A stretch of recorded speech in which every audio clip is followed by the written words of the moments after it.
অযোধ্যার ধুলা আমি আগে বলেছি, যেখানে হয় হরিনাম সংকীর্তন সেটা জানবে সাক্ষাৎ বৃন্দাবন। আর এটা চাকর রায় পারে নয়, আর এটা মধুময় বৃন্দাবন। আর মধুময় বৃন্দাবনে গেলে গুরুদের ধুলাতে ধরা করে যেতে হয়। এটা আমার গোবিন্দ, অনাদির আদি গোবিন্দ কৃষ্ণ ওই ব্রজের ধুলায় গড়াগড়ি যেত। কেন এখানে এবার আমরা গড়াগড়ি দেবো কেন? তাই বললো অঙ্গে মাখো মাখরে ওই না ব্রজের ধুলা। ধুলা নয় রে, ধুলা নয় রে, গোপীর পদরে। আর সেই ধুলা বাঞ্ছা করে ব্রজের রায় কানুটা ধুলানো গোপীর পদর, ভক্ত পদরে। এটা আমরা যদি অঙ্গে মাখতে পারি তাহলে অনায়াসে আমরা গোবিন্দ পাবে, কোনো সন্দেহ নাই।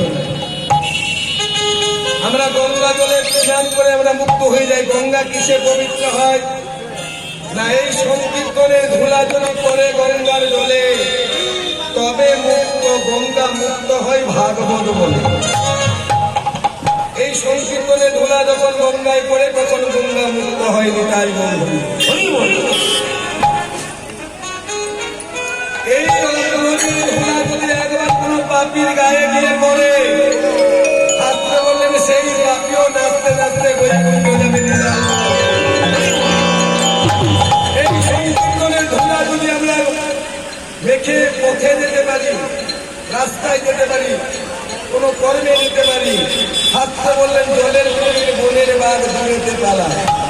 সংকীর্তনের ধুলা রয়ে দেখা পথে যায়, জলের কুমির বনের বাঘ দূরেতে পালায়। তাহলে এই ব্রজের ধুলার কত ক্ষমতা নিতে